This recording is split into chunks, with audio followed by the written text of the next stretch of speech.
Bu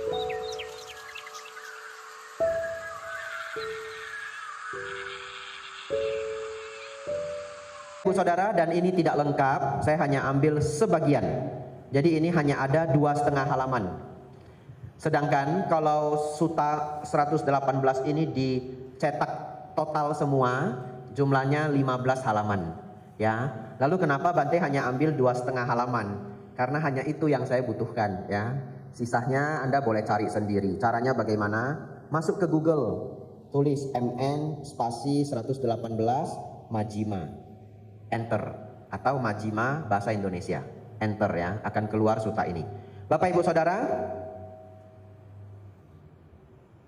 hari ini, terkhusus malam hari ini, kita akan belajar untuk mengetahui 4 tingkat kesucian dalam agama Buddha, yang mana Bapak Ibu sangat sering mendengar kata arahat. Arahat itu adalah pencapaian terakhir, pencapaian keempat. Kita kenal seorang arahat itu lenyapnya kemarahan, keserakahan, dan ego kesombongan. Jadi kalau Bapak Ibu masih bisa marah, belum arahat ya. Lalu tingkat kesucian itu ada 4. Bagi yang belum hafal, akan saya berulang kali dalam sesi kelas malam hari ini, sehingga Anda pulang dari sini hafal 4 ini ya. Nanti akan berulang. Yang paling awal disebut Sotapanna, yang kedua Sakadagami, yang ketiga Anagami, yang keempat Arahat. Bapak Ibu Saudara, mari kita lihat perihal apa Sang Buddha menjelaskan tentang apa berhubungan dengan 4 kesucian tadi. Saya baca, Bapak Ibu juga ikut membaca ya. Mari kita lihat bersama. Demikianlah yang kudengar. Pada suatu ketika Sang Bagawa sedang menetap di Sawati, di Taman Timur, di istana ibunya Migara, bersama dengan banyak siswa senior terkenal, yang mulia Sariputta, yang mulia Maha Moggallana, yang mulia Maha Kassapa, yang mulia Maha Kaccana, yang mulia Maha Kotita, yang mulia Maha Kappina, yang mulia Maha Cunda, yang mulia Anuruddha, yang mulia Rewata, yang mulia Ananda, dan para siswa senior terkenal lainnya. Pada saat itu para biku senior sedang mengajar dan memberikan instruksi kepada para biku baru. Beberapa biku senior sedang mengajar dan memberikan instruksi kepada 10 biku. Beberapa biku senior sedang mengajar dan memberikan instruksi kepada 20 biku. Titik 3 ini mengulang kalimat di atas. Jadi sebenarnya penulisan suta itu sangat berulang, sampai-sampai digunakan titik 3. Tapi yang sebenarnya isinya seperti ini. Beberapa biku senior sedang mengajar dan memberikan instruksi kepada 30 biku. Kembali lagi dari awal, 40 biku. Dan para biku baru itu setelah diajari dan diberikan instruksi oleh para biku senior, telah mencapai tingkat-tingkat keluhuran tinggi berturut-turut, atau tingkat-tingkat kesucian yang tinggi berturut-turut. Bapak Ibu Saudara, kalau Bapak Ibu lihat di paragraf pertama, ada nama yang mulia Sariputta dan yang mulia Maha Moggallana. Kedua nama ini adalah nama sangat besar di dalam ajaran Sang Buddha. Ini adalah murid utama, tangan kanan dan tangan kiri Sang Buddha. Nah, bagi yang belum tahu, setiap di altar itu ada 2 biku yang menemani Sang Buddha. Tidak setiap altar, tapi banyak altar. Sebelah kanan adalah Bante Sariputta, sebelah kiri adalah Bante Moggallana. Ya. Dari mimik wajah Bapak Ibu, saya melihat cukup banyak yang baru tahu hari ini. Oleh karena itu saya lanjutkan informasinya ya. Ini ada radarnya Bapak Ibu ya. Siapa itu Bante Sariputta? Beliau adalah biku paling bijaksana di antara semua murid Sang Buddha. Jadi Bante Sariputta itu nomor 2 paling bijaksana di Sangha. Nomor 1 adalah Sang Buddha. Sebelah kiri Bante Moggallana adalah biku paling sakti di antara semua murid Sang Buddha ya. Namun kadang-kadang umat Buddha berpikir kalau Bante Sariputta itu tidak ada kesaktian sama sekali. Beliau hanya bijaksana, Bante Moggallana sangat sakti. Tapi sebenarnya Bante Sariputta pun sakti, hanya beliau tidak banyak menggunakan kesaktiannya. Kenapa? Karena beliau juga seorang arahat. Ada satu cerita yang unik sekali. Satu ketika Bante Sariputta dan Bante Moggallana sedang berjalan menuju ke tempat yang jauh. Jadi mereka melewati satu gunung, dan gunung itu sangat angker. Kenapa? Di sana gunung itu dikuasai oleh Yakha. Yakha itu raksasa, ya, makhluk halus yang berbentuk raksasa. Jadi Yakha ini tidak senang Bapak Ibu Saudara. Ada dua biku berjalan dengan penuh ketenangan, kesel dia. Kesel kenapa? Dia kesel kalau rasanya ada orang yang masuk ke daerah kekuasaannya dan orang itu juga punya kesaktian, dia kesel. Lalu Yakha ini dengan kekuatan penuh, ya walaupun ini serangan halus ya, dengan kekuatan penuh dia hantam kepala Bante Sariputa dengan gadah. Ya, hantaman itu begitu kuat. Lalu Bante Moggallana, karena Bante Moggallana yang sebelah kiri ini sangat-sangat sakti, beliau selalu mengakses ini mata batin. Beliau tanya ke Bante Sariputa, Bante merasakan sesuatu enggak? Bapak Ibu Saudara, hantaman dari Yakha itu dikatakan kekuatannya bahkan bisa membelah gunung. Jadi kalau orang biasa itu kepalanya pecah Bapak Ibu, ya, kepalanya pecah. Lalu Bante Sariputa bilang begini, iya, kepala saya tiba-tiba sakit sedikit. Ya. Jadi kalau Anda ingin tahu Bante Sariputa sesakti apa, sesakti itulah.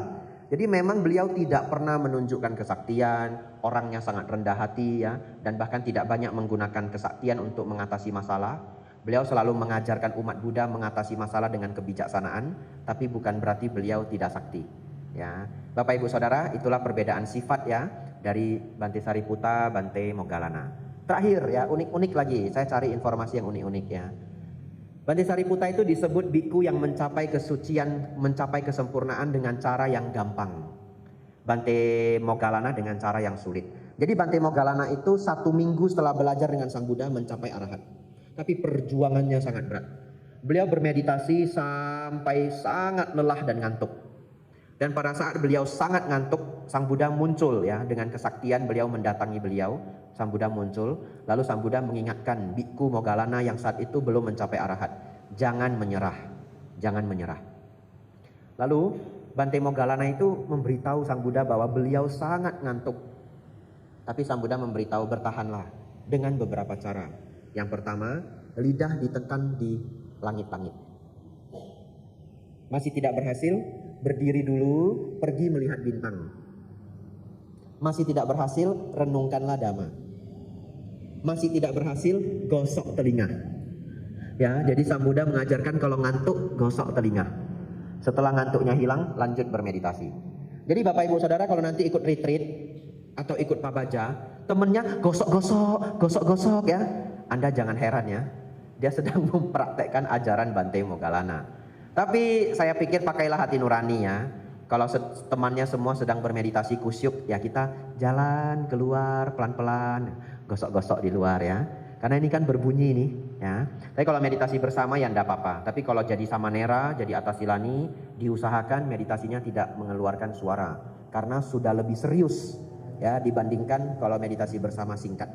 Atau kalau Bapak Ibu ikut retreat, berjuanglah ya tidak membuat suara-suara supaya semuanya bisa bahagia bermeditasi. Bapak Ibu Saudara, lalu bagaimana Bante Sariputa? Bante Moggallana akhirnya berjuang 1 minggu capai arahat. Bante Moggallana sebelah kiri. Bante Sariputa sangat berbeda. Beliau orangnya sangat rileks. Beliau ikut kemana Sang Buddha mengajar Dhamma. Lalu ketika Sang Buddha mengajar Dhamma, beliau membantu ngipas-ngipasin Sang Buddha. Lalu Bapak Ibu tahu, 2 minggu kemudian Bante Sariputa mencapai tingkat arahat. Jadi saking bijaksananya beliau dengerin aja ceramah Sang Buddha. Sambil perenungan penuh yoniso manasikara, beliau mencapai tingkat arahat. Oleh karena itu Bapak Ibu Saudara, ada 2 cara mencapai nibbana. Siapa yang punya jiwa juang yang keras, silahkanlah Anda berjuang keras. Saya ikut Bante Sariputa saja. Ya, Bante kan lebih lambat Bante. Ya Bapak Ibu duluan enggak apa-apa ya. Saya ambil yang gampang saja ya. Ya, tetapi sebenarnya bukan yang gampang ya, hanya beda pendekatan. 2 minggu mencapai arahat itu juga sangat cepat. Betul Bapak Ibu Saudara? Sangat-sangat cepat. Bapak Ibu Saudara, silakan Bapak Ibu lihat ya. Kedua arca di depan, sebelah kanan Bante Sariputa, sebelah kiri Bante Moggallana. Kok wajahnya sama Bapak Ibu Saudara? Jadi Bapak Ibu harap maklum ya, ini sama supaya produksinya hemat ya. Karena ini pesannya di Thailand. Kalau Bapak Ibu pergi ke Thailand, mau mengambil rupang arca Bante Sariputa, Bante Moggallana, dibawa ke gudang belakang. Lalu Bante Sariputa, Bante Moggallana ini nanti ada 50. Semua wajahnya sama ya. Jadi yang mana Bante? Ya pokoknya kalau taruh di kanan jadi Bante Sariputa. Ya, taruh sebelah kiri jadi Bante Moggallana. Anda balik-balik pun ya enggak apa-apa ya. Nomor 3. Pada saat itu hari Uposatha tanggal 15. Pada malam purnama dalam upacara Pawarana. Sang Bagawa duduk di ruang terbuka, dikelilingi oleh sangga para bikku. Kemudian sambil mengamati keheningan sangga para bikku, beliau berkata sebagai berikut. Bapak Ibu Saudara, upacara Pawarana itu apa? Upacara Pawarana itu upacara mengundang. Pawarana artinya mengundang ya. Mengundang apa? Mengundang untuk dikritik. Ya. Jadi upacara Pawarana ini para biku berkumpul saling mengundang. Kalau saya ada salah tolong beritahu saya. Ya, jadi ini salah satu praktek para biku biasanya pada saat keluar wasa. Nomor 4 Bapak Ibu, para biku, aku puas dengan kemajuan ini. Pikiranku puas dengan kemajuan ini. Maka bangkitkanlah lebih banyak kegigihan lagi untuk mencapai yang belum tercapai. Untuk memperoleh apa yang belum diperoleh. Untuk menembus apa yang belum ditembus. Aku akan tetap berada di sini di Sawathi hingga bulan purnama Komudi di bulan keempat. Para biku dari luar kota mendengar Sang Bagawa akan tetap berada di Sawathi hingga bulan purnama Komudi di bulan keempat. Dan para biku dari luar kota datang ke Sawathi untuk menemui Sang Bagawa. Dan para biku senior semakin intensif mengajar dan memberikan instruksi kepada para biku baru. Beberapa biku senior mengajar dan memberikan instruksi kepada 10 biku. Beberapa biku senior mengajar dan memberikan instruksi kepada 20 biku, 30, 40 biku. Dan para biku baru itu setelah diajari dan diberikan instruksi oleh para biku senior mencapai tingkat-tingkat kesucian, tingkat-tingkat keluhuran tinggi berturut-turut. Pada saat itu hari Uposatha tanggal 15, pada malam purnama Komudi di bulan keempat, Sang Bagawa duduk di ruang terbuka dikelilingi oleh sangga para biku. Kemudian sambil mengamati keheningan sangga para biku, beliau berkata sebagai berikut. Para biku, kelompok ini bebas dari obrolan. Kelompok ini bebas dari para pengoceh. Murni terdiri hanya dari inti kayu. Demikianlah sangga para biku, demikianlah kelompok ini. Kelompok yang demikian adalah layak menerima pemberian, layak menerima keramahan, layak menerima persembahan, layak menerima penghormatan, lahan jasa yang tiada bandingnya di dunia ini. Demikianlah sangga para biku, demikianlah kelompok ini. Kelompok yang sedemikian sehingga pemberian kecil yang diberikan kepada kelompok itu akan menjadi besar dan pemberian besar menjadi lebih besar. Demikianlah sangga para biku, demikianlah kelompok ini. Kelompok yang sedemikian yang jarang terlihat di dunia ini, demikianlah sangga para biku, demikianlah kelompok ini. Kelompok yang sedemikian sehingga layak menempuh perjalanan sejauh banyak liga dengan membawa tas perjalanan untuk menemuinya. Demikianlah sangga para biku, demikianlah kelompok ini. Liga itu adalah perhitungan orang zaman dulu ya. Berapa kilometer saya sudah tidak ingat ya. Nanti Bapak Ibu tetapi liga ini jaraknya jauh ya. Mari kita lanjutkan. Baik. Setelah ini nomor 9 Bapak Ibu Saudara, kita masuk ke bagian yang penting ya. Dalam sangga para biku ini terdapat para biku yang adalah para arahat dengan noda-noda dihancurkan, yang telah menjalani kehidupan suci, telah melakukan apa yang harus dilakukan, telah menurunkan beban, telah mencapai tujuan mereka, telah menghancurkan belenggu-belenggu penjelmaan, dan sepenuhnya terbebaskan melalui pengetahuan akhir. Para biku demikian ada dalam sangga para biku ini. Nomor 10. Dalam sangga para biku ini terdapat biku yang dengan hancurnya 5 belenggu yang lebih rendah akan muncul kembali secara spontan di alam murni dan di sana mencapai nibbana akhir tanpa pernah kembali dari alam itu. Bagi yang pegang pen silakan digarisbawahi tanpa pernah kembali di alam itu, tanpa pernah kembali dari alam itu. Para biku demikian ada dalam sangga para biku ini. Baik Bapak Ibu Saudara, ketika kita melihat nomor 8, Sang Buddha sangat memuji kelompok ini. Kenapa? Karena Saat ini sedang terjadi kegiatan biku senior intensif mengajar biku junior. Artinya apa? Artinya para biku yang berkumpul saat ini di cerita ini semuanya adalah biku pembelajar. Ya, kenapa? Karena biku pun belum tentu semuanya serius banget. Ya, artinya di zaman Sang Buddha pun ada biku yang sangat serius, ada biku yang setengah serius. Jadi di zaman Sang Buddha ada biku yang disebut kelompok olahraga. Bikunya senang olahraga ya. Jadi kalau ketika berkumpul Sang Buddha meminta biku-biku yang tidak serius itu kasih kamar yang paling ujung. Biku-biku yang serius kasih kamar yang paling dekat dengan Sang Buddha.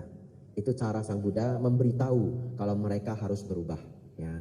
Jadi Bapak Ibu Saudara, saat ini sedang berkumpul biku-biku yang semuanya dipuji oleh Sang Buddha, biku-biku pembelajar. Oleh karena itu beliau mengatakan biku yang hadir ini banyak yang mencapai tingkat kesucian. Baik, sama seperti umat Buddha ya. Jadi kalau kita mau mengikuti sedikit alur dari sutta ini, umat Buddha yang paling dipuji adalah yang datang SPD. Ya betul ya, karena semuanya datang untuk belajar ya. Kalau biasanya umat yang datang SPD itu konsentrasi belajarnya lebih tinggi daripada kegiatan lain. Ya, apalagi ini dilakukan di hari biasa, ya, jadi bahkan bukan hari Minggu. Jadi Bapak Ibu Saudara yang datang sangat pantas untuk dipuji. Ya, semoga Anda cepat-cepat mencapai ini ya, tingkat keluhuran ya. Lalu Bapak Ibu lihat nomor 10 tadi saya minta digarisbawahi tanpa pernah kembali dari alam itu. Tanpa pernah kembali ini bahasa Palinya disebut anagami. Anagami. Tingkat kesucian ketiga. Pertanyaan saya nomor 10. Berapa belenggu yang telah dilenyapkan Bapak Ibu? 5 ya. Lihat halaman terakhir. Ada nomor 1 sampai 10? Ada ya? 1 sampai 10 Bapak Ibu paling ujung. Kalau 10 ini lenyap namanya arahat. Kalau 5 lenyap namanya anagami ya. 10 lenyap arahat, 5 lenyap anagami. Kita lanjut baca nomor 11 ya. Dalam sangga para biku ini terdapat para biku yang dengan hancurnya 3 belenggu yang lebih rendah dan dengan melemahnya nafsu kebencian dan delusi telah menjadi yang kembali sekali. Silakan digarisbawahi mulai dari dengan hancurnya 3 belenggu yang lebih rendah dan dengan melemahnya nafsu, kebencian dan delusi telah menjadi yang kembali sekali. Ya, yang tidak bawa pen tidak apa-apa ya. Diingat saja kalimat ini penting. Hanya kembali 1 kali ke alam ini untuk mengakhiri penderitaan. Para biku demikian ada dalam sangga para biku ini. Bapak Ibu Saudara, nomor 11 pertanyaan saya. Ini disebut yang kembali sekali, betul? Dalam bahasa Pali disebut sakadagami. Sakadagami, yang kembali sekali. Yang belum bisa hafal setidaknya pernah mendengar ya, sakadagami. Yang sudah pernah mendengar ya mudah-mudahan nanti jadi hafal ya. Sakadagami, sakadagami, yang kembali sekali. Pertanyaan saya Bapak Ibu, berapa belenggu yang dilenyapkan sakadagami? 3 ya. Berapa Bapak Ibu? 3 ya. Melemahkan apa Bapak Ibu? Dosa loba moha, betul? Baik. Anda lihat nomor 10, Anda lihat itu nomor 10 rintangan batin ya, yang halaman terakhir. Kan rintangannya ada 10, betul? Lenyap semua arahat, betul? Lenyap 5 anagami. Lenyap 3 melemahkan dosa loba moha, sakadagami. Jadi sebenarnya sakadagami itu ngapain gitu, atau mencapai apa? Sakadagami itu melenyapkan 3 yang pertama, nanti ini kita akan bahas satu-satu. Lalu melemahkan nomor 4 dan 5. Betul? Melemahkan nomor 4 dan 5 dan kemudian melemahkan yang lainnya juga. Tetapi di sini yang paling dominan melemahkan 4 dan 5 ya, tetapi sama. Sisanya yang lain 6, 7, 8, 9, 10 adalah kebodohan batin, moha ya. Oleh karena itu moha itu sulit sekali dipahami oleh umat yang kalau baru belajar dharma. Mereka sering mengatakan kebodohan batin, kebodohan batin. Yang bodoh apanya Bante? Yang bodoh bagian apa? Yang bodoh mengenai apa? Ya. Jadi bodoh batin itu bisa dikatakan belum memahami banyak dharma. Tapi kalau dari 10 rintangan batin ini disebut bodoh, kenapa? Ya karena masih ada kesombongan, nomor 8. Masih banyak kemelekatan, nomor 6 dan 7. Ya, masih banyak kegelisahan, nomor 9. Masih belum mengatasi asawa dan awija, ya. Tapi itu belum kita bahas. Sejauh ini Bapak Ibu sudah baca sampai pencapaian apa? Pada kami. Bapak Ibu sudah mencapai sampai? Belum. Oh, belum ya. Ada yang menjawab sakadagami juga ya. Boleh ya, itu motivasi ya. Ya, mudah-mudahan cepat mencapai. Kita lanjut nomor 12. Dalam sangga para biku ini terdapat para biku yang dengan hancurnya 3 belenggu yang lebih rendah adalah para pemasuk arus. Di garis bawahi 3 belenggu yang lebih rendah. Di garis bawahi juga para pemasuk arus. Di garis bawahi juga tidak mungkin lagi jatuh ke dalam kesengsaraan. Pasti mencapai nibbana. Pasti mengarah menuju pencerahan. Para biku demikian ada dalam sangga para biku ini. Bapak Ibu Saudara, nomor 12 ini pemasuk arus. Bahasa palingnya disebut sotapana. Pemasuk arus. Sotapana ini adalah standar paling, bukan standar, kesucian tingkat paling rendah yang minimal harus menjadi cita-cita Bapak Ibu semua yang hadir di sini. Minimal. Umat Buddha itu harus bercita-cita mencapai kesucian. Kalau bercita-cita saja tidak berani, bagaimana mencapai? Betul ya? Bercita-cita saja tidak berani. Umat Buddha itu kadang pesimis sekali. Padahal di luar sana ada loh orang yang optimis sekali, saya pasti masuk surga. Optimis sekali dia. Kalau umat Buddha itu rodo pesimis. Kamu bagaimana nanti? Ya susah, surga susah, ajaran Buddha susah, hidup saya juga susah, lahir jadi manusia aja susah. Jadi kamu belajar agama Buddha jadi susah? Ya hidup saya susah gitu. Aduh itu pesimisnya maksimal ya. Pesimisnya maksimal. Umat Buddha minimal bercita-cita mencapai tingkat sotapana. Kenapa? Lihat, satu, tidak mungkin lagi jatuh ke alam menderita. Tidak mungkin. Kalau Bapak Ibu mencapai tingkat sotapana, tertutup alam neraka, tertutup alam binatang, tertutup alam hantu. Lalu Bapak Ibu Saudara, lanjut. Sang Buddha mengatakan, bukan saya yang bilang ya, Sang Buddha. Itu sebabnya saya print kertasnya. Bapak Ibu tahu apa tujuan saya print kertasnya? Supaya saya bisa meyakinkan Anda, ini Sang Buddha yang bilang. Betul ya? Ya, kalau nanti saya yang bilang tidak pakai kertasnya, 50-50. Ini Sang Buddha yang bilang. Pasti mencapai nibbana. Ini pasti mengarah menuju pencerahan. Pasti mencapai kebebasan ya. Para biku demikian ada dalam sangga para biku ini. Bapak Ibu Saudara, di suta yang lain Sang Buddha memberitahu kita seseorang yang mencapai pemasuk arus atau sotapana maksimal 7 kehidupan pasti mencapai nibbana. Maksimal. Bisa jadi lebih cepat. Tapi 7 kehidupan yang gak apa-apa juga. Kenapa? Kan gak jatuh ke neraka. Minimal kan lahir jadi manusia. Betul ya? Ya walaupun menderita ya gak apa-apa lah ya. Sakit gigi, sakit perut, kram ya. Ya. Lalu sakit itu kanker ya, kantong kering ya. Ya manusia kan penderitaannya itu toh. Sakit gigi, sakit perut, ya stres, ya patah hati, ya ditinggal teman dan sebagainya. Tetapi maksimal 7 kehidupan ia akan mencapai pencerahan. Lanjut Bapak Ibu Saudara. Dalam sangga para biku ini terdapat para biku yang berdiam dengan menekuni pengembangan 4 landasan perhatian. Para biku demikian ada dalam sangga para biku ini. Dalam sangga para biku ini terdapat para biku yang berdiam dengan menekuni 4 jenis usaha benar. Dalam sangga para biku ini terdapat para biku yang berdiam dengan 4 landasan kekuatan batin, yang dengan 5 indria, yang dengan 5 kekuatan, yang dengan 7 faktor pencerahan, yang dengan jalan mulia berunsur 8. Para biku demikian ada dalam sangga para biku ini. Bapak Ibu Saudara, lihat dengan baik apa maksud Sang Buddha di sini. Maksudnya adalah para biku yang semuanya adalah murid Sang Buddha sendiri, mereka itu memiliki ajaran-ajaran yang paling mereka favoritkan. Betul ya? Ada yang sangat favorit dengan Satipatthana. Satipatthana itu 4 perhatian penuh ya.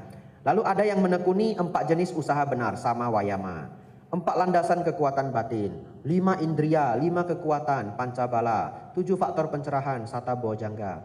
Jalan mulia berunsur 8, Catari Arya Saca.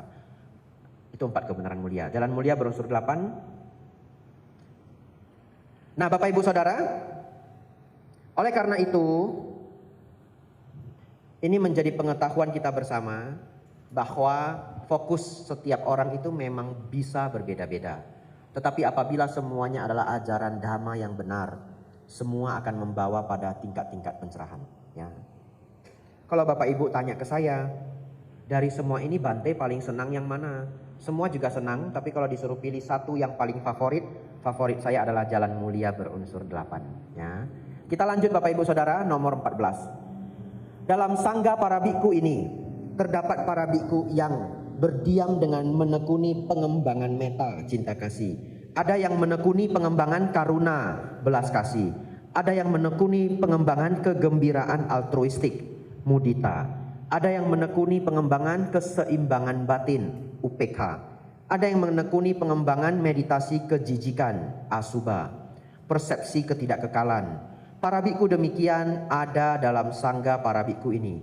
Dalam sangga para biku ini terdapat para biku yang berdiam dengan menekuni pengembangan perhatian pada pernafasan. Jadi Bapak Ibu Saudara, di sini Sang Buddha memberitahu ya, objek meditasi itu banyak jenis dan para biku berpraktek dengan teknik yang berbeda-beda. Namun apabila caranya benar, semua mencapai tingkat-tingkat kesucian. Ya. Di sini membuka cara berpikir kita agar tidak menjadi katak dalam tempurung, tidak menjadi orang yang kaku. Apa yang kita praktek mungkin orang lain mempraktekkan berbeda. Tetapi seketika selama semuanya dalam ruang lingkup dhamma, ajaran Sang Buddha, semua akan membawa keberhasilan. Sama seperti yang sebelumnya, kalau Bapak Ibu penasaran, nanya saya, Bante paling senang yang mana di antara semua ini? Saya paling senang perhatian pada pernafasan. Ya, saya paling senang ini. Ya. Bapak Ibu Saudara, setelah ini ada 10 macam belenggu, disebut 10 samyojana. Kadang disebut samyojana saja. Ya. Kita sudah belajar tadi Sang Buddha di dalam Sutta Anapanasati ini mengatakan 3 belenggu lebih rendah, 5 belenggu. Tapi beliau tidak menjelaskan belenggunya apa. Betul ya? Oleh karena itu, ini bukan bagian dari sutta. Ini catatan saja. Apa sih 10 belenggu itu? Dan inilah pelajaran kita malam hari ini. Bapak Ibu Saudara harus minimal berjuang melenyapkan berapa belenggu? 3 ya, minimal mencapai sotapanna agar hidup kita aman ya. Baik, oleh karena itu mari kita fokus 3 yang pertama. Sedihnya Bapak Ibu, nomor 1 pula yang paling sulit ya. Anda bersiap-siap ya. Nomor 1 paling sulit. Nomor 2 mah gampang dijelaskan. Nomor 3 tidak sulit dijelaskan ya. Baik, kita mulai dari nomor 1. Sakkaya Ditthi, pandangan salah mengenai aku. Apa yang disebut pandangan salah mengenai aku? Kita akan mulai dari penjelasan yang tidak terlalu rumit. Tidak terlalu rumit ya. Yang pertama, memahami bahwa tubuh bukanlah diriku. Apa maksudnya? Ada orang di luar sana yang menganggap tubuh adalah dirinya. Kalau dia menganggap tubuh ini adalah dirinya yang sebenarnya, pertanyaannya, kalau tubuh ini rusak, berarti hidupnya habis, betul? Betul ya? Kalau tubuhnya rusak, berarti hidupnya habis. Masih ada yang bingung, saya sederhanakan lagi. Kalau dia mati, hidup ini selesai. Jadi orang yang berpikir tubuh adalah diriku, tidak memahami hukum kelahiran ulang. Oleh karena itu, kalau dia beruntung terlahir jadi orang baik. Contoh, maksudnya apa? Di negara-negara maju seperti Norwegia, Jerman, Swedia, itu tingkat orang yang ateis itu tinggi sekali. Dan kalau mereka ateis, biasanya mereka tidak mempercayai reinkarnasi. Silahkan ya. Oleh karena itu Bapak Ibu Saudara, di negara-negara Eropa yang maju, tingkat ateisme itu tinggi. Tapi mereka tidak berbuat jahat. Mereka menjaga moral. Bahkan tingkat kriminal mereka lebih rendah daripada negara-negara beragama. Mereka membuktikan bahwa ya tidak ada masalahnya saya tidak beragama. Tapi bagaimana secara dharma? Secara dharma walaupun mereka baik, mereka masih memiliki satu kerugian. Apa kerugiannya? Sudah pasti tidak termotivasi untuk melatih batin agar menjadi lebih luhur. Ya, jadi mereka kehilangan kesempatan untuk berjuang menjadi makhluk yang lebih tinggi. Tapi bagaimana kalau mereka menjadi jahat? Nah itu bisa menjadi jahat sekali.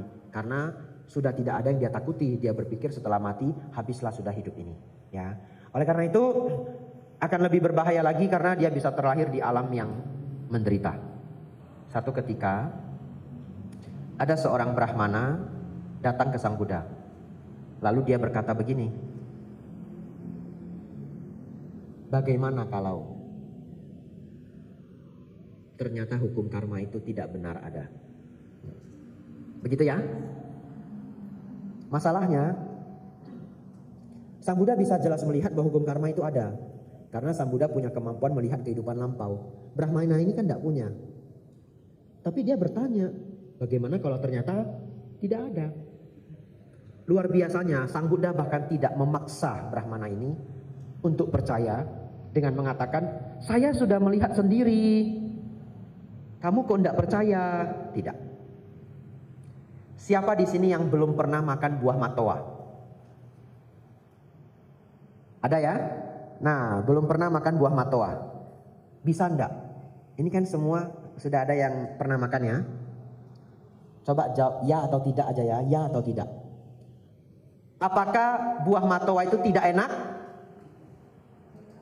Tidak ya? Enak ya? Ya. Tapi di sini ada yang belum pernah makan, betul? Kalau kita yang sudah pernah makan, kita sudah tahu karena kita merasakannya sendiri. Boleh enggak kita maksain orang yang belum makan? Kamu pokoknya percaya saya, karena saya sudah makan. Ya enak, ya percaya aja sama saya. Boleh toh, karena kita sudah makan, betul ya? Tapi Sang Buddha bahkan tidak melakukan itu. Sang Buddha melakukan apa? Beliau memberikan logika-logika untuk orang itu berpikir. Bagaimana jawaban Sang Buddha?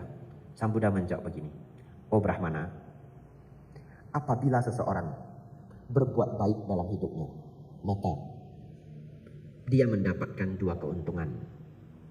Keuntungan yang pertama, dia berbahagia di kehidupan ini. Loh, apa maksudnya? Saya jelaskan ya. Kalau Anda senang berbuat baik, Anda bahagia di kehidupan ini. Kenapa? Banyak teman. Betul ya? Ya, kalau orang yang pelit sekali, sehelai rambut pun dia tidak akan mungkin mentraktir. Sulit dapat teman. Ada bantai temannya, iya yang sama-sama pelit juga. Yang sama-sama mengerti. Betul ya?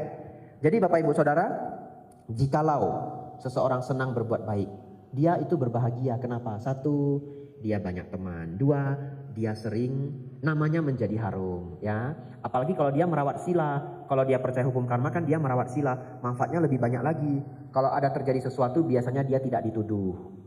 Dan yang lainnya dan yang lainnya dan yang lainnya. Jadi kalau orang berbuat baik, dia berbahagia di kehidupan ini karena ada manfaat langsungnya. Bahkan bagi Bapak Ibu yang punya sifat altruistik, senang berbuat baik, begitu Anda berbuat baik langsung sudah merasa bahagia, betul? Saya sangat senang mengajar. Kalau saya sudah mengajar, saya bahagia, ya. Tapi capek juga, ya. Capek tambah bahagia, ya. Jadi Bapak Ibu Saudara, Sang Buddha mengatakan seseorang berbuat baik berbahagia di kehidupan ini. Yang kedua, jika ternyata hukum karma itu memang ada, dia berbahagia di kelahiran yang berikutnya, betul? Dia berbahagia di kehidupan yang akan datang. Lalu Bapak Ibu Saudara, apabila seseorang berbuat jahat, sama. Yang pertama, sudah pasti dia menderita di kehidupan ini. Kenapa? Dalam sesi Dhamma kelas itu, semua boleh izin ke kamar mandi, kecuali saya. Iya, kadang sesak juga, tapi tidak bisa pergi. Lalu selesai acara sudah mau pergi, Bante foto dulu Bante, waduh tidak jadi pergi. Padahal sudah tersiksa ini ya. Semua boleh permisi ke kamar mandi, kecuali saya. Ya. Lanjutkan Bapak Ibu Saudara.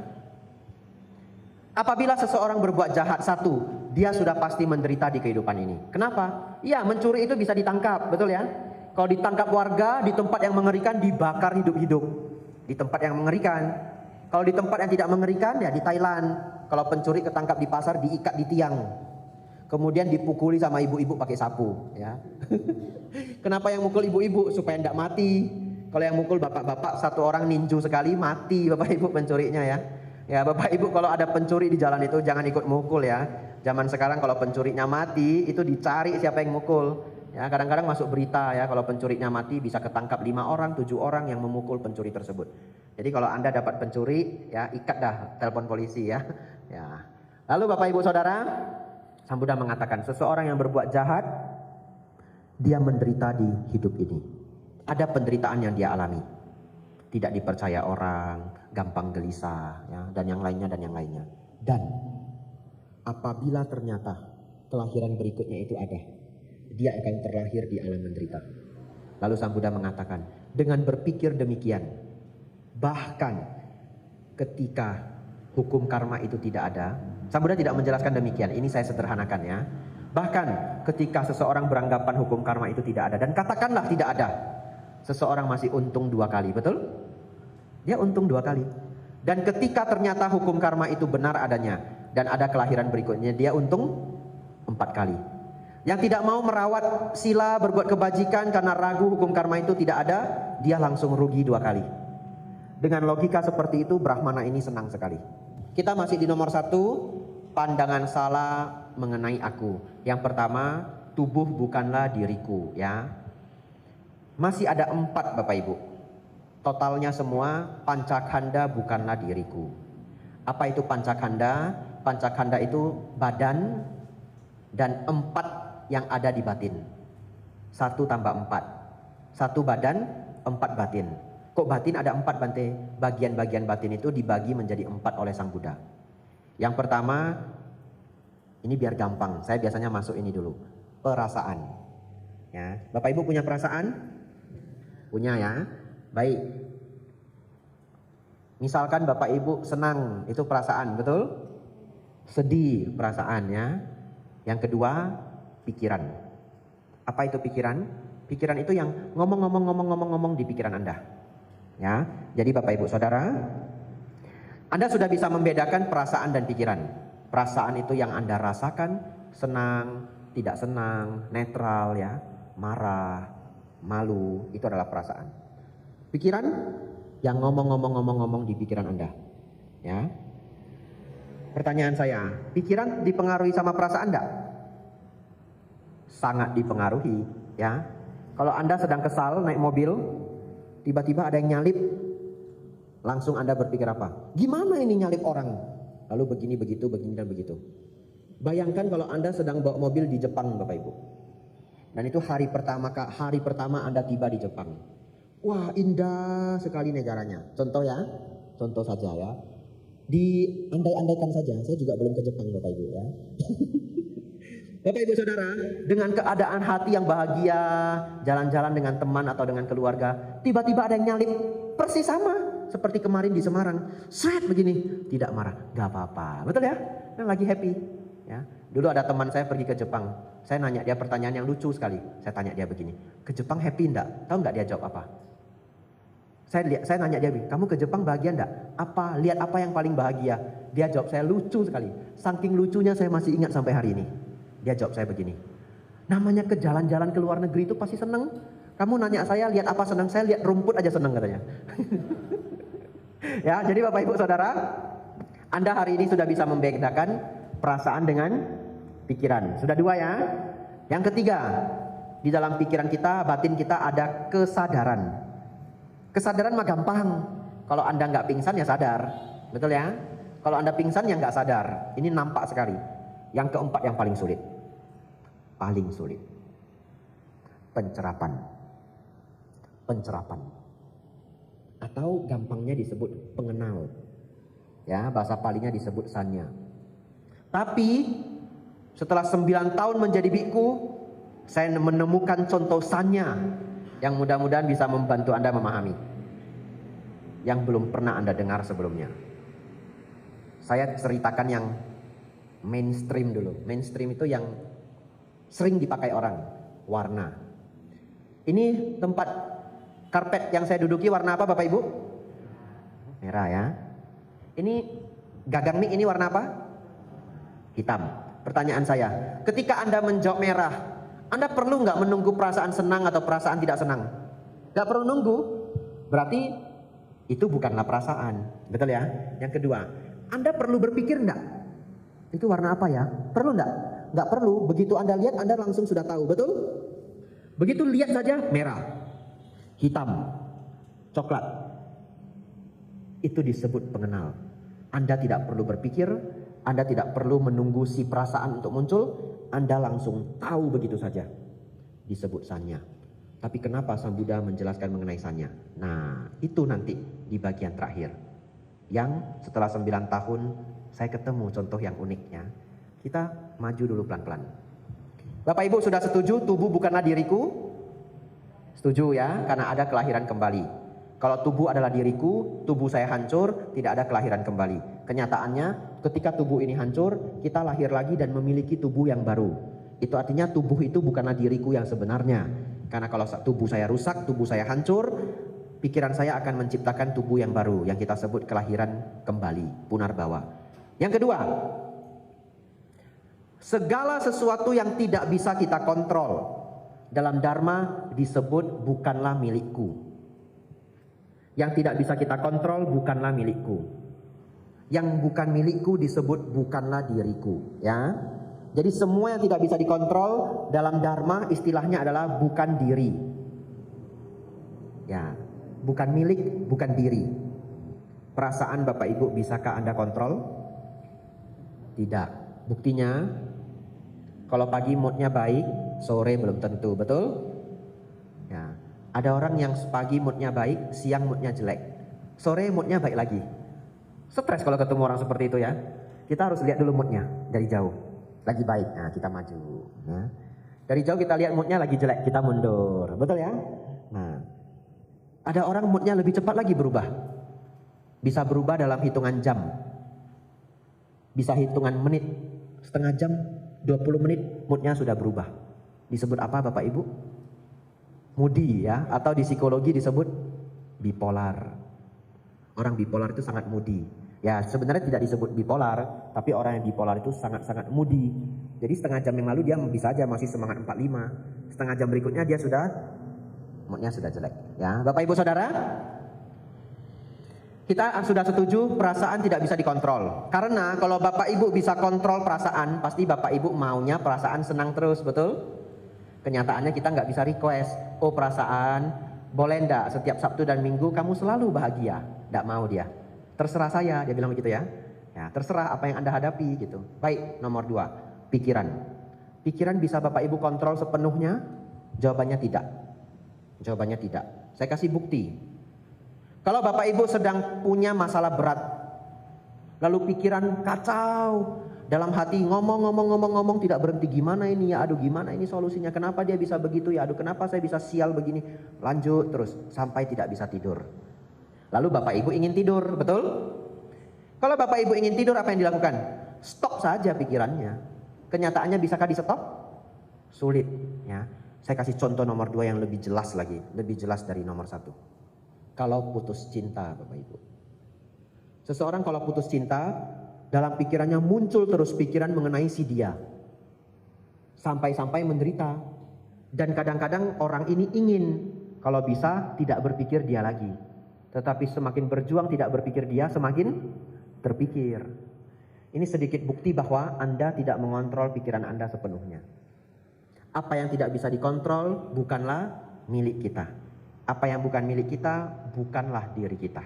Oleh karena itu, perasaan bukanlah diri, pikiran bukanlah diri, kesadaran bukanlah diri. Kesadaran ya gampangnya, ya orang bisa pingsan tiba-tiba. Nggak nanya-nanya dulu. Harusnya pingsan itu kasih aba-aba, 10, 9, 8. Kita bisa siap-siap, kita bisa duduk dulu. Enggak, ada orang tiba-tiba pingsan aja. Akhirnya kepalanya itu kejedot, betul ya? Ya, Anda tidak bisa kontrol kesadaran Anda, kapan sadar penuh, kapan tidak sadar penuh. Ini yang sulit untuk dijelaskan. Pengenal. Bagaimana menjelaskan pengenal juga tidak dalam kontrol Anda. Kalau lihat warna merah ya merah, warna kuning ya kuning. Itu mah sudah otomatis Bante. Apa ya supaya bisa dikontrol dan tidak bisa dikontrol? Baik. Pengenal Bapak Ibu juga tidak bisa Anda kontrol. Siapa di antara Bapak Ibu? Semoga ada. 1 orang aja cukup. Kalau nggak ada 1 pun sedih sekali saya. Seperti tidak ada yang dukung ini ceramahnya ya. Semoga ada 1 saja. Siapa yang pernah di jalan melihat uang, ketika didekati ternyata bukan uang? Ada? Ada ya? Nah, ada beberapa ya. Nah, saya juga pernah Bapak Ibu. Waktu itu masih mahasiswa. Waktu mahasiswa itu duit berharga sekali.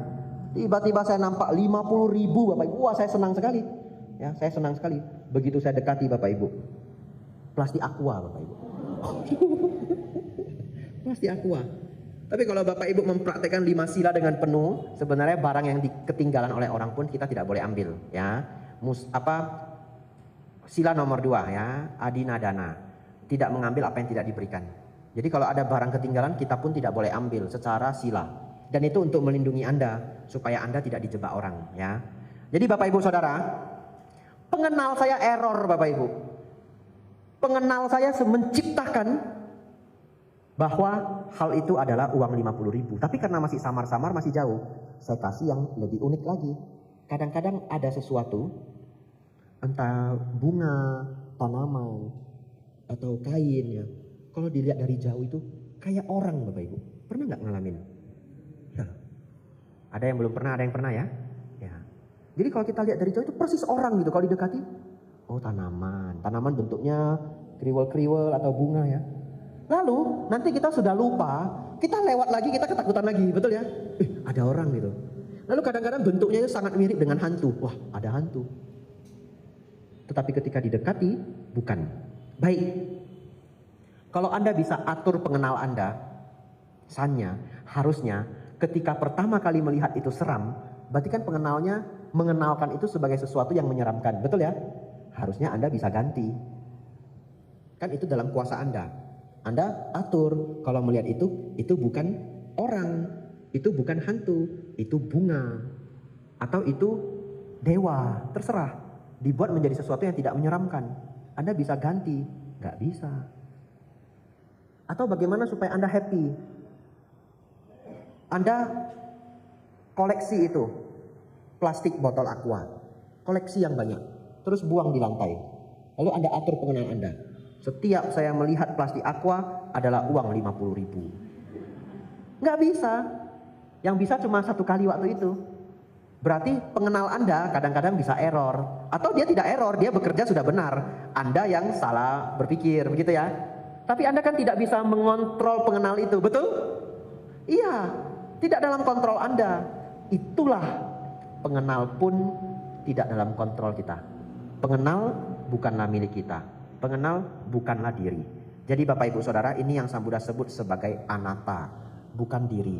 Yang Sang Buddha sebut sebagai anatta adalah segala sesuatu yang tidak dalam kontrol kita. Karena tidak dalam kontrol kita, tidak bisa disebut milik kita.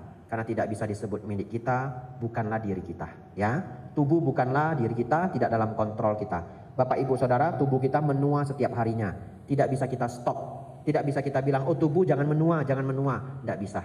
Dia menua secara otomatis, tidak dalam kontrol kita. Bapak Ibu Saudara, kembali saya katakan bahwa Sakkaya Ditthi ini cukup sulit dipahami. Oleh karena itu kalau Bapak Ibu mendengar penjelasan saya malam hari ini, hanya paham 50%, 70%, jangan khawatir. Nanti belajar lagi dhamma-dharma mengenai anatta, mengenai kehidupan pancakanda ya. Pemahaman Anda akan meningkat dan meningkat. Kenapa? Karena itu juga yang saya rasakan selama belasan tahun. Apa yang kita pelajari di awal itu kadang belum begitu nangkep ya. Tetapi hari ini kita persingkat. Sakkaya Ditthi, pandangan salah mengenai aku. Menganggap bahwa tubuh adalah diriku yang sebenarnya. Menganggap perasaan adalah diriku yang sebenarnya. Menganggap pikiran adalah diriku yang sebenarnya. Menganggap pengenal adalah diriku yang sebenarnya. Menganggap kesadaran adalah diriku yang sebenarnya. Tambahan dari saya. Setelah ini kita lanjut nomor 2. Dan Bapak Ibu tidak akan sanggup memahami ini secara sempurna kecuali mendapatkan pengalaman meditasi. Ya. Jadi ketika seseorang benar-benar memahami anatta secara 100%, dia adalah seorang arahat. Jadi kalau ketika kita belajar, kita memahaminya 50%. 60%, 70%, bertambah setiap kali kita belajar. Itu adalah prosesnya, sembari bermeditasi. Bermeditasi itulah yang benar-benar kita akan mendapatkan pengalaman memahami anatta. Nomor 2, wicikicca, keraguan-raguan terhadap ajaran Buddha. Ajaran Sang Buddha itu ada 3 yang paling mendasar. Yang pertama, memahami baik dan buruk. Nomor 2, memahami hukum kama wipaka. Nomor 3, memahami 4 kebenaran mulia. Jadi ketika seseorang ragu terhadap ajaran Buddha, secara sangat mendasar dia ragu terhadap 3 ini. Apa solusinya? Sering belajar Dhamma. Atau solusinya belajar Dhamma.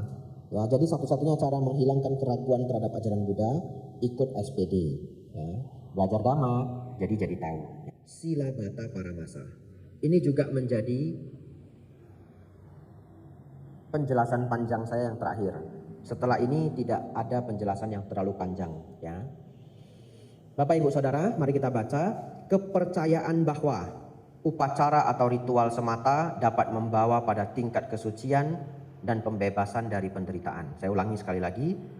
Kepercayaan bahwa upacara atau ritual semata dapat membawa pada tingkat kesucian dan pembebasan dari penderitaan. Lenyap 3 belenggu apa Bapak Ibu? Sotapana ya. Jadi Anda harus berjuang paham yang 3 ini minimal ya.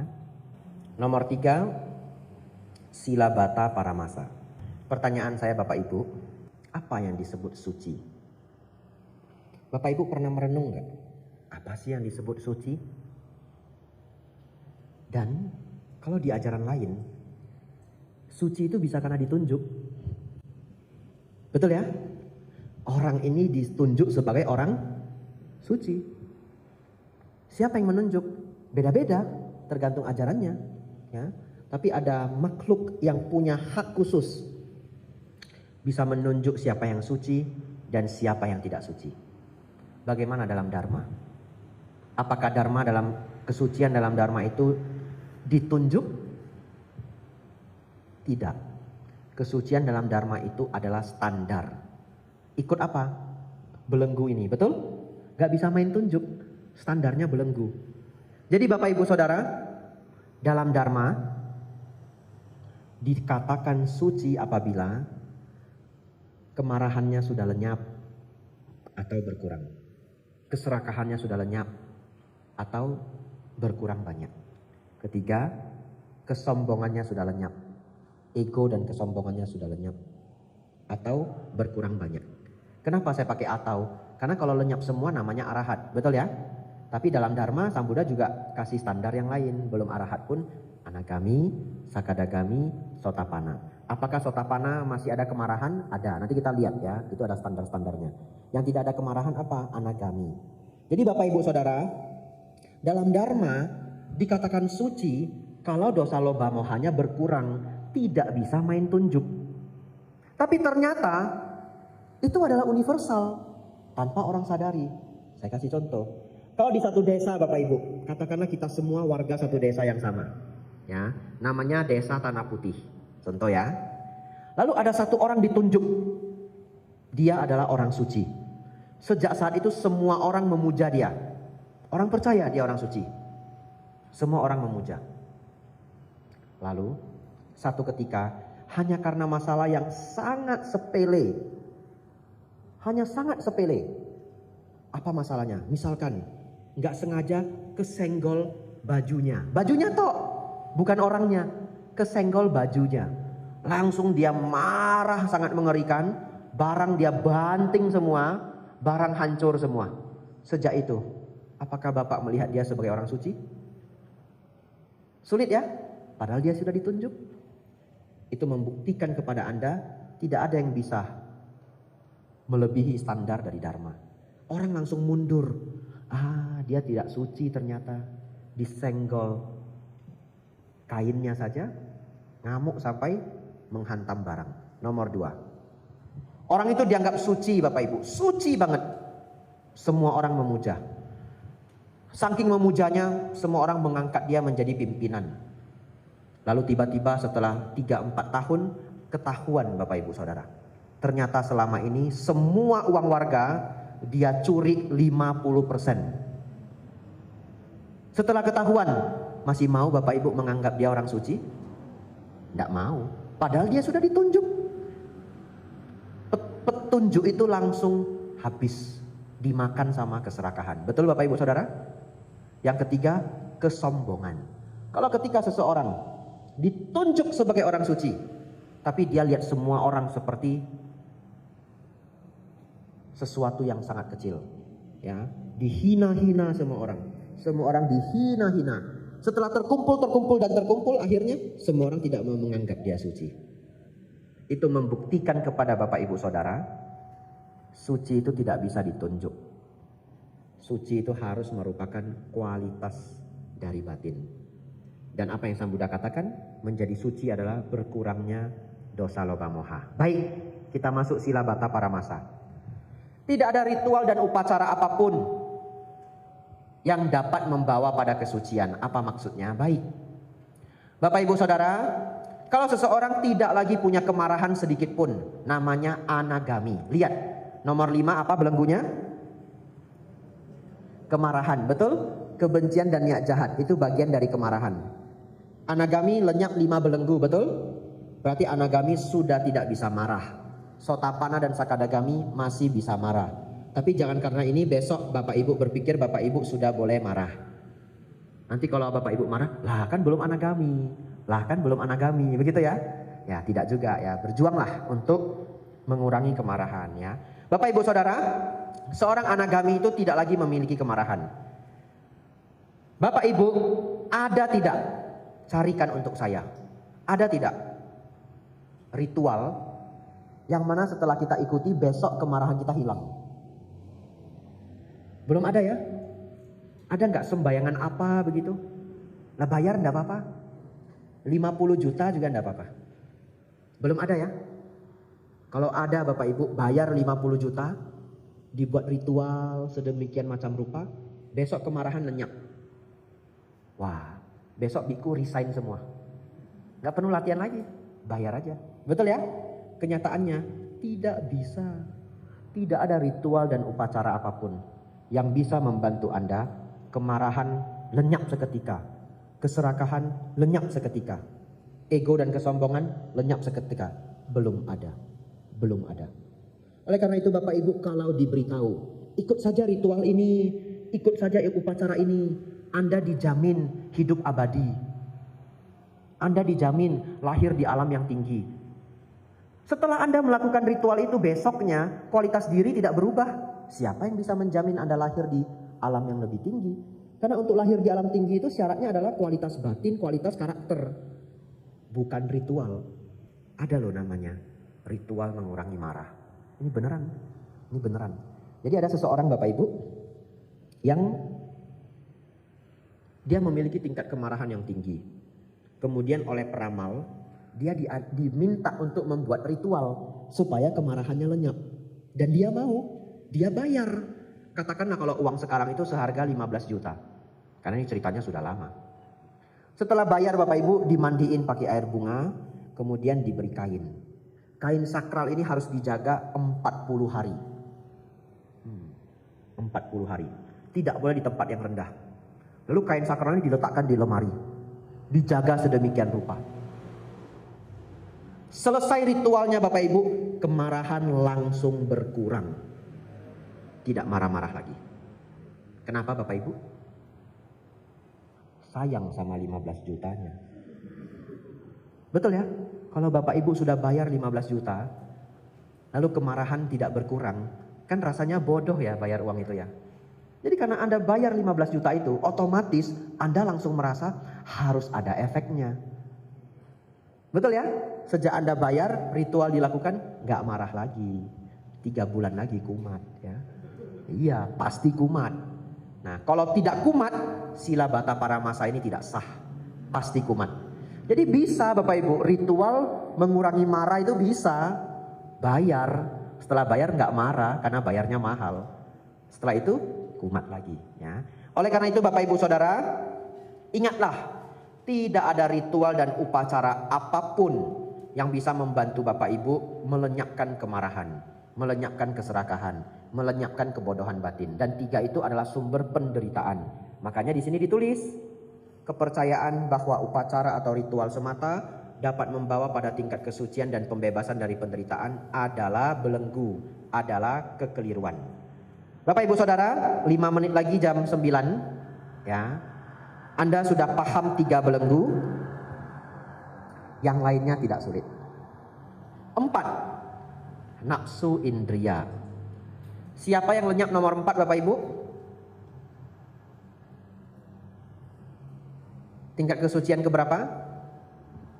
3. Anagami. Dan 4. Arahat. Betul? Sotapanna masih memiliki nafsu indria. Betul? Sakadagami masih memiliki tapi sudah berkurang.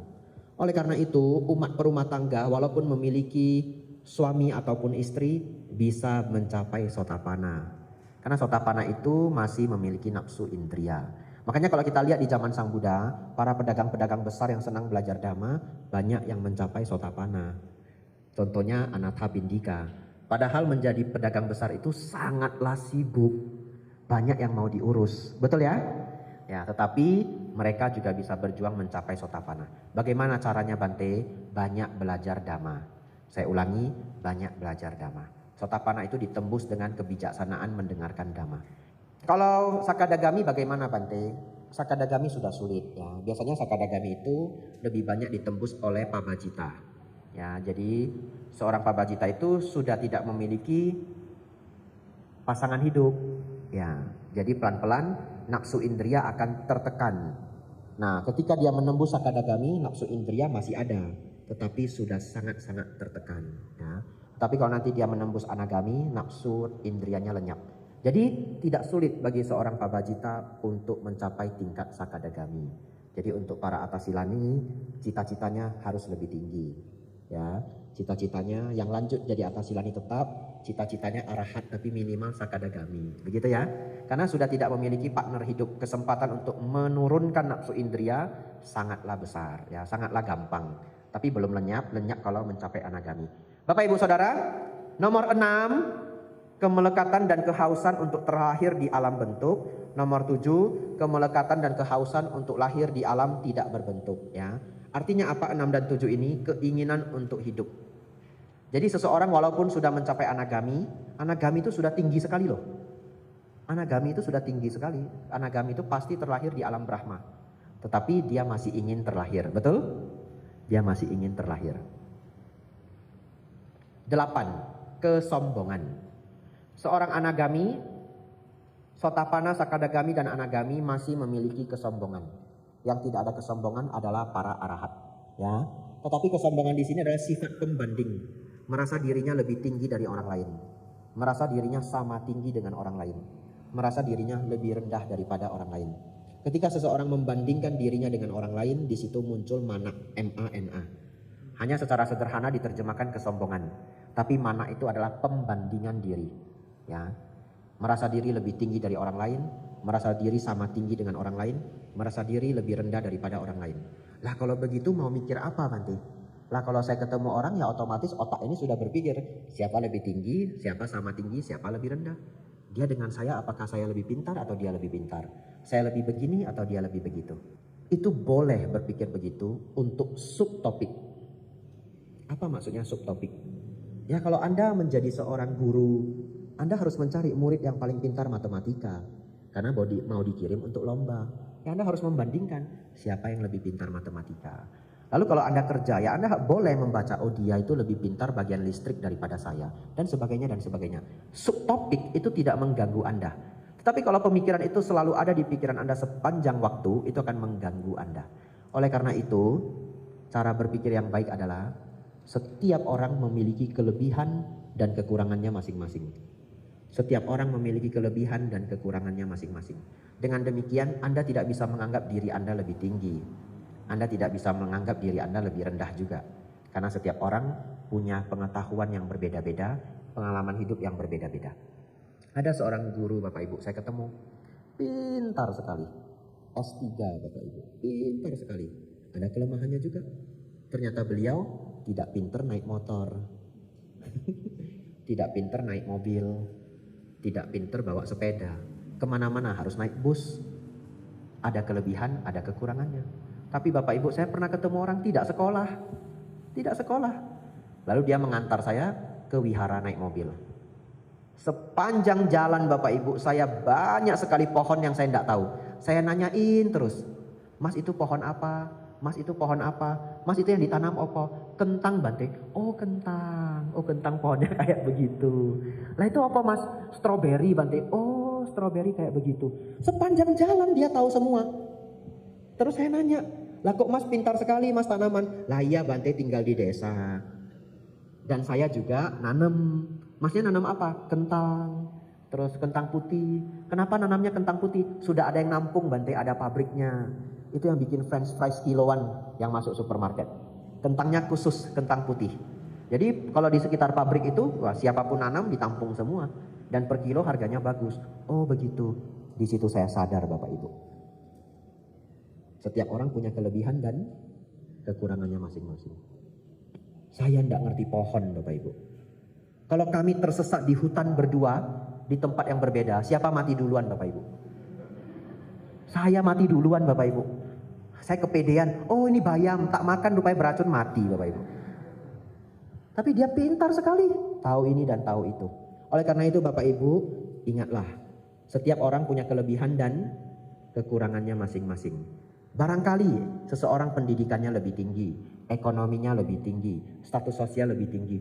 Bukan berarti dia lebih tinggi, karena pengalaman hidup orang berbeda-beda. Dan lagi, setiap orang punya potensi mencapai nibbana. Betul? Kalau setiap orang punya potensi mencapai nibbana, bagaimana kita bisa merendahkan orang lain? Karena setiap orang punya potensi mencapai tingkat arahat. Jangan-jangan nanti dia arahat duluan daripada kita. Betul ya? Saudara-saudari, itu nomor 8. Kesombongan. Nomor 9, kegelisahan. Nomor 10, kebodohan batin. Kebodohan batin adalah salah satunya belum bisa memahami anatta dengan sepenuh-penuhnya. Belum bisa memahami asawa, arus batin yang bocor tidak terkendali. Saya tidak bisa membahas itu hari ini Bapak Ibu, karena membahas itu perlu 1 jam. Waktu kita sudah habis. Sudah jam 9 lewat 5 menit. Oleh karena itu, saya akan bahas yang terakhir saja. Kegelisahan. Karena ini kalau tidak dibahas sayang ya, karena banyak yang tidak paham apa yang dimaksud kegelisahan. Begini, pertanyaan saya, seorang anagami itu sudah melenyapkan 5 belenggu, betul Bapak Ibu? Dan seorang anagami itu mencapai tingkat jana. Ya, oleh karena beliau mencapai tingkat jana, nafsu indrianya lenyap. Karena kebahagiaan dari jana itu adalah kebahagiaan yang sangat tinggi dan luhur. Sang Buddha mengatakan, seseorang yang belum mampu mencapai kebahagiaan tinggi tidak dapat melenyapkan kebahagiaan rendah. Artinya apa? Ketika seseorang mencapai kebahagiaan jana, kebahagiaan dari meditasi yang luhur, itu lebih membahagiakan dari semua kebahagiaan nafsu indria. Di sana nafsu indria lenyap. Ya, Bapak Ibu Saudara, kalau seorang anagami bahkan sudah mampu mencapai tingkat jana, meditasi yang sangat damai, meditasi yang sangat bahagia, bagaimana beliau gelisah? Ya enggak? Nomor 9 apa? Kegelisahan. Lah katanya sudah mencapai jana, kok gelisah? Betul ya? Oleh karena itu nomor 9 Bapak Ibu, bukan kegelisahan pada umumnya. Nomor 9 itu adalah, fokus ya, terakhir ini, habis ini pulang Bapak Ibu ya. Pertarungan antara perasaan dan logika. Pertarungan antara perasaan dan logika. Logika. Kalau ada seseorang kolesterolnya sangat tinggi, boleh enggak makan durian? Enggak boleh. Kita ambil teori umum ya. Ya, kalau nanti tiba-tiba muncul teori baru, durian tidak mengandung kolesterol jahat, ya bisa saja. Tapi kita ikut dulu teori umum ya sebagai contoh. Kalau orang kolesterolnya tinggi, bahaya enggak makan durian? Bahaya. Dia pergi ke dokter, dokternya bilang, "Pak, Bu, stop makan durian. Stop konsumsi sop kambing. Stop konsumsi ketan." Ini contoh ya. Stop konsumsi gula. Kurangi nasi, contoh ya. Bapak Ibu Saudara, secara logika dia tahu kalau durian itu berbahaya. Lewatlah 3 bulan berlalu. Setelah 3 bulan satu ketika lapar Bapak Ibu. Pulang dari SPD, Bantenya ngomong gak selesai-selesai ya. Lembur ya. Lapar, belum sempat makan malam juga. Tadi terakhir makan jam 12 siang, Anda sudah lapar sekali. Pulang ke rumah Bapak Ibu, ternyata ada anggota keluarga Anda yang beli durian. sudah taruh di kulkas. Dan katakanlah Anda sangat suka durian. Yang nggak suka durian, ganti contohnya. Ya. Bapak Ibu Saudara, sebegitu Anda pulang, Anda kelaparan, Anda berpikir nggak boleh makan durian. Kolesterol, betul? Logika. Tapi Anda lihat, aduh, sedikit dah ya. Sedikit lah Anda Bapak ya. Comot sedikit. Aduh manis sekali, aduh legit lagi, aduh dingin lagi. Sebiji enggak apa-apa dah. Anda makan sebiji. Setelah sebiji bagaimana habis? Waduh enak sekali ini ya. 3 enggak apa-apa lah ya. Ya. Makan lagi 3. Waduh semakin enak Bapak Ibu ya. Lalu Anda lihat duriannya. Mau makan ya kolesterol ya. Enggak makan ya enggak bisa nahan ya. Makan ya mati, enggak makan ya mati. Makan aja. Betul ya? Anda lihat ini. Kata Sang Buddha, hidup tidak kekal. Makan ya mati, tidak makan ya mati. Makan aja. Akhirnya makan Bapak Ibu, kalau 8 Bapak Ibu ya. Besoknya nggak mati Bapak Ibu, stroke ringan. Setelah itu menyesal seumur hidup ya. Nggak mati, stroke ringan Bapak Ibu ya. Kalau sial stroke berat ya. Bapak Ibu Saudara, pertanyaan saya. Secara logika kan tahu kalau itu berbahaya, betul? Tetapi sulit menaklukkan perasaan. Akhirnya bagaimana perasaan bertarung dengan logika. Itulah uddhacca. Ya. Sekarang seorang anagami Bapak Ibu masih memiliki kesombongan, betul? Tapi dia tahu enggak kalau kesombongan itu enggak bagus? Tahu. Secara logika dia tahu kesombongan itu enggak bagus. Tapi masih sombong. Nah masih karena belum arahat. Nah tahu tapi kok enggak hilang? Karena susah. Ini uddhacca. Ya. Jadi seorang anagami itu kalau dipuji masih seneng. Iya. Karena masih memiliki pembanding. Dipuji masih seneng. Contohnya siapa? Adiknya Mahanama, Bante Anuruddha. Ya, Bante Anuruddha. Satu ketika beliau mendatangi Bante Sariputta. Ya, panjang tapi saya bikin singkat. Dia mengatakan, "Oh Bante, mengapa saya yang dapat melihat telapak tangan saya seperti melihat seluruh alam semesta, dan melihat seluruh alam semesta seperti halnya melihat telapak tangan saya. Namun saya belum bisa mencapai tingkat arahat. Mengapa Bante? Saya yang mampu mencapai tingkat jana, mempertahankan jana, bahkan jana keempat.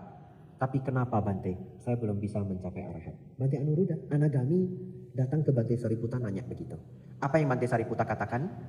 "Oh Auso Anuruddha, ketika Anda mengatakan saya mampu melihat seluruh alam semesta seperti halnya melihat telapak tangan saya sendiri. Melihat telapak tangan saya sendiri seperti melihat seluruh alam semesta." Karena Bante Anuruddha itu adalah murid Sang Buddha yang paling unggul, number 1 dengan kemampuan mata dewa. Ya, jadi beliau memiliki mata dewa yang paling unggul di antara semua bhikkhu. Jadi beliau menceritakan itu, bisa melihat alam semesta seperti halnya melihat telapak tangan. Bante Sariputta mengatakan, "Oh Auso, itu adalah kesombongan." Lalu panjang ceritanya, tapi intinya Bante Sariputta benar-benar menjelaskan kesombongan-kesombongan apa saja yang ada di Bante Anuruddha. Lalu Bante Anuruddha lanjut bermeditasi, melihat ke dalam dirinya sifat-sifat kesombongan itu, kemudian beliau lenyapkan. Tapi ini ada prosesnya ya, tidak ujuk-ujuk. Lalu setelah beliau berlatih, beliau mencapai tingkat arahat. Jadi Bapak Ibu Saudara bisa melihat, bahkan seorang anagami itu masih memiliki kesombongan dan pertarungan antara perasaan dan logika. Bapak Ibu Saudara, inilah 10 rintangan batin. Kalau Bapak Ibu bisa melenyapkan 10-10-nya, Bapak Ibu jadi arahat. Susah Bante, 5 aja yang enggak apa-apa. Anagami, masih susah loh Bante. Ya 3, lemakan 2, sakadagami. Masih susah juga loh Bante. 3 dulu, Sotapanna. Susah juga Bante, kebangetan ya.